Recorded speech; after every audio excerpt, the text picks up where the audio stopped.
Welcome to dot net bill limited. আজকে আমরা একটা ক্লোজ রুট ম্যাপ ড্র করব, যেটা প্রিভিয়াস পরীক্ষায় অনেকবার এসেছে। আমরা ক্লোজ রুট ম্যাপ কিভাবে বুঝবো? আমাদের যে লেফট পাশে যে ইনস্ট্রাকশন থাকে, এখানে নোট দিয়ে বোল্ড করে লিখে দেয় যে note Regent street is closed, অর্থাৎ আমাদের স্টার্টিং পয়েন্ট থেকে এন্ডিং পয়েন্ট যাওয়ার সময় রিজেন্ট স্ট্রিটটা আমাদের যদি সামনে পড়ে, তাহলে আমাকে রিজেন্ট স্ট্রিটটা অ্যাভয়েড করতে হবে, অর্থাৎ ওই রুটে আমি ড্রাইভ করতে পারবো না, ড্র করতে পারবো না। তো আমরা আমাদের স্টার্টিং পয়েন্ট এন্ডিং পয়েন্টটা যদি দেখি, যে আমাদের এখান থেকে এখানে আসতে হবে, এখান থেকে এখানে আসার জন্য রিজেন্ট স্ট্রিটটা নিশ্চয়ই সামনে পড়তে পারে, এই জন্য আমাদেরকে এটা অ্যাভয়েড করতে হবে। তো আমরা আমাদের ক্লোজ রুট আগে একটু দেখি। যে আমরা যদি খেয়াল করি যে আহ, এখান থেকে আমাদের এই রিজেন্ট স্ট্রিটটা, এই যে এখান থেকে শুরু হয়ে এই যে এটা এটা হচ্ছে আমাদের রিজেন্ট স্ট্রিট, অর্থাৎ এই স্ট্রিটটা হচ্ছে ক্লোজড। তার মানে এই স্ট্রিটটা আমাদেরকে অ্যাভয়েড করে আমাদের ডেস্টিনেশন পার্ক স্ট্রিটে যাইতে হবে। তো আমরা এই স্ট্রিটটাকে অ্যাভয়েড করেই আমাদের প্ল্যানিংটা করতে হবে। তো আমরা যদি ইনিশিয়ালি প্ল্যানিংটা করি, যে ট্রিএভেল তো আমাদের কাছ থেকে সবসময় মোস্ট ডিরেক্ট রুটটা চায়। তো আমরা ড্র করার সময় আমরা তো জানি আমরা এই কালার রোডে ড্র করতে পারবো না। এটা হচ্ছে আমাদের রেস্ট্রিক্টেড অ্যাক্সেস রুট, এই রোড, এই কালারের রোড এবং পিঙ্ক কালারের। তো আমাদের স্টার্টিং পয়েন্ট থেকে আমরা কিন্তু এদিকে যাইতে পারতাম যদি এটা না থাকতো। হ্যাঁ, যেহেতু এটা আছে, তখন আমাদেরকে অল্টারনেটিভ ওয়ে চিন্তা করে ওই রোড অ্যাভয়েড করে আমাদের আসতে হবে। তো আমরা যেটা দেখতেছি, রিজেন্ট স্ট্রিটটা এখানে আছে, তার মানে হচ্ছে আমাদেরকে হয় এই উপর দিয়ে এখানে আসতে হবে, না হয় নিচে দিয়ে এখানে যাইতে হবে। তো আমরা দুইভাবে চিন্তা করি প্ল্যানিংটা। যে আমি যদি উপর দিয়ে চিন্তা করি কিভাবে যাওয়া যায়, যে এখান থেকে নিচে আসতে পারবো না, উপরে যেতে পারবো না, ডানে আসতে পারবো, বাট ডানে আসলে আমার কোনো রাস্তা নেই, যেহেতু রিজেন্ট স্ট্রিট ক্লোজ। একমাত্র, সরি, বামে আসলে রিজেন্ট স্ট্রিট ক্লোজ, একমাত্র রাস্তা আছে ডানে। আমি এখান থেকে ডানে বের হয়ে ওয়ান ওয়ে দিয়ে যদি আমি নিচে আসি, এখানে এখানে এসে যদি আমি এই পাশে চলে যাই, এখান থেকে আমি উপরে সোজা এখান পর্যন্ত আসতে পারবো। আসার পরে এখানে আসতে পারবো, এখানে এখানে আসার পরে এখানে আসতে পারবো। এখানে এসে একমাত্র রাস্তা হচ্ছে লেফটে আসা, এখানে আসতে পারবো। এখানে এসে রিজেন্ট স্ট্রিট তো ক্লোজ, যেতে পারবো না, এখান থেকে আমি উপরে যেতে পারবো। এখন উপরে যে আবার এই পাশে যাইতে পারবো না, কারণ এটা হচ্ছে এই পাশে ওয়ান ওয়ে।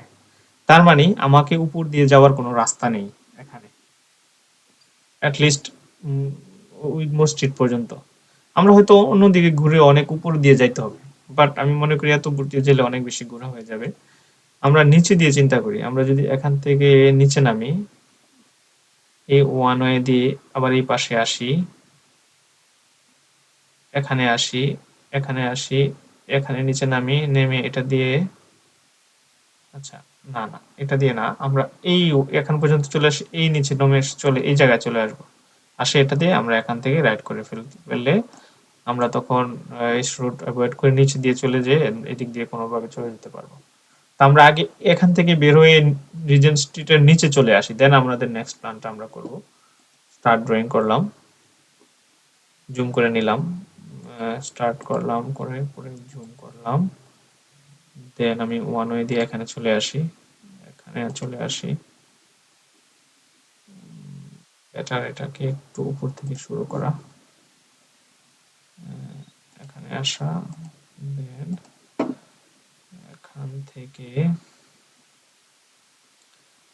এখান থেকে আমি এখানে আসতে পারবো, দেন এটা ওয়ান ওয়ে এখানে আসতে পারবো, দেন এখানে আসে এই জায়গায় চলে আসলাম, এই পর্যন্ত চলে আসে। এখন এটা হচ্ছে পিঙ্ক কালার, এদিক দিয়ে যাইতে পারবো না, এদিক দিয়ে বের হইলাম, বের হওয়ার পরে কি করব, আমি এখান থেকে বের হয়ে রোড ক্রস করে আমি এই রোডে চলে আসব, এই মার্কেটে। এই মার্কেটে এসে এখান থেকে আমি পলমল রুটে ঢুকে যাব, ঢুকে আমি এদিক দিয়ে বের হয়ে যাব। ওকে, দেন আমি এই রুট ক্রস করে এখানে চলে আসলাম, এসে এই রোডে চলে আসি।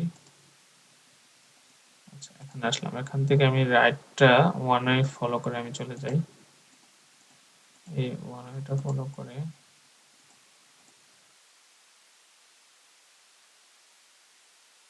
আচ্ছা, এখানে যদি খেয়াল করেন, এটা একটা ওয়ান ওয়ে রোড, যেহেতু এই পাশের বাউন্ডারি মোটা, এখানে চিকন, সুতরাং আমরা এদিক দিয়ে না টার্ন করে আমি একটা রাউন্ড অ্যাবাউট দেখতেছি এখানে, চেরিং ক্রস এটা দিয়ে ঘুরে আমি এখানে আসি ফর সেফ ফর সেফটি।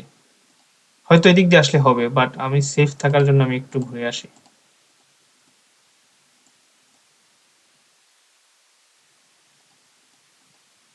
দেন আমি এই এক্সিটটা নিলাম। ওকে, দেন আমি লেফট করি পলমাল স্ট্রিটে।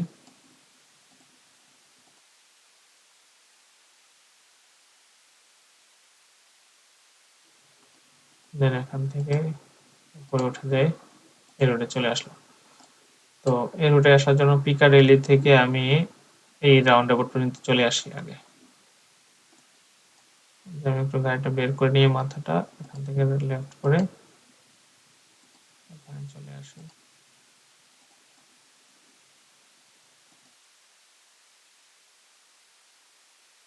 এই এক্সিট দিয়ে বের হয়ে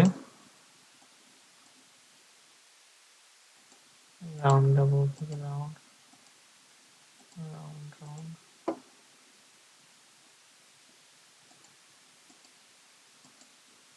আচ্ছা, এখন এখানে একটা রোড দেখা যাচ্ছে। তো আমি আমার প্রিভিয়াস অনেক ভিডিওতে আমি বলেছি যে এনিথিং ব্রোকেন রোড যদি হয়, মানে ব্রোকেন বাউন্ডারি যদি হয় রোডের, এটা হচ্ছে গ্রাউন্ড রোড, অর্থাৎ মাটির নিচের রোডটা। তো এটা যদি দেখেন, এটা হচ্ছে একটা টানেল, ছোট একটা টানেল, যেখানে রোড বাউন্ডারিটা ব্রোকেন, তার মানে আমরা উপরে আছি, সারফেসে আছি। তো আমরা এখান থেকে আমরা এভাবে যাইতে পারবো। আচ্ছা, আমাদের ডেস্টিনেশন তো হচ্ছে ওই পাশে, তার মানে আমরা এদিক দিয়ে যেয়ে এই এক্সিট দিয়ে বের হয়ে যাব। এদিক দিয়ে ওয়ান ওয়ে দিয়ে আমরা এখানে চলে যাব। আচ্ছা, এখানে আসলাম, আসার পরে আমাদের ডেস্টিনেশন হচ্ছে ওই পাশে। তো আমাদেরকে যাওয়ার রাস্তা এই যে এখানে একটা ওয়ান ওয়ে আছে, আমরা এটা দিয়ে বের হয়ে যাব।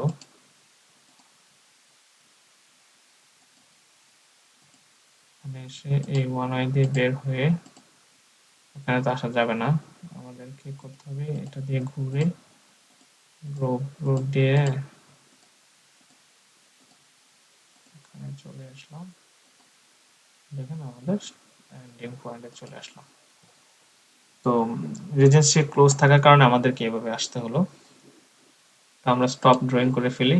দেন আমাদের পরীক্ষাতে আপনারা যেটা নেক্সট করবেন, বাট এখানে আমরা সাবমিট করে আমাদের আগে থেকে ড্র করার ওটা দেখে নিচ্ছি। আচ্ছা, এটা এখানে এভাবে করা যাবে, রাইট? রাইট, এটা আমরা আগেও করেছিলাম। তো আশা করি এভাবেও করা যাবে। ওই রাউন্ড অ্যাবাউটে যাওয়ার দরকার নেই। হুম, এখান থেকেও টার্ন করে এদিকে চলে আসা যাবে। যে আমাদের ড্রয়িংটা যে আমরা এখানে অলমোস্ট লিস্ট হয়ে ঘুরে এদিক দিয়ে চলে আসছি। বাট আমি বলছিলাম সেফ থাকার জন্য যে আসলে কি যাওয়া যাবে কি যাবে না। রোড ম্যাপ দেখে মনে হচ্ছে যাওয়া যাবে, বাট স্টিল আমি সেফ থাকার জন্য আমি রাউন্ড অ্যাবাউটটা ঘুরে আসলাম। বাট যেহেতু আমরা আগে করেছি, আমাদের প্রফেশনাল টিচার এভাবে করেছেন, সুতরাং এটা এভাবেই যাওয়া যাবে আশা করি আর কি।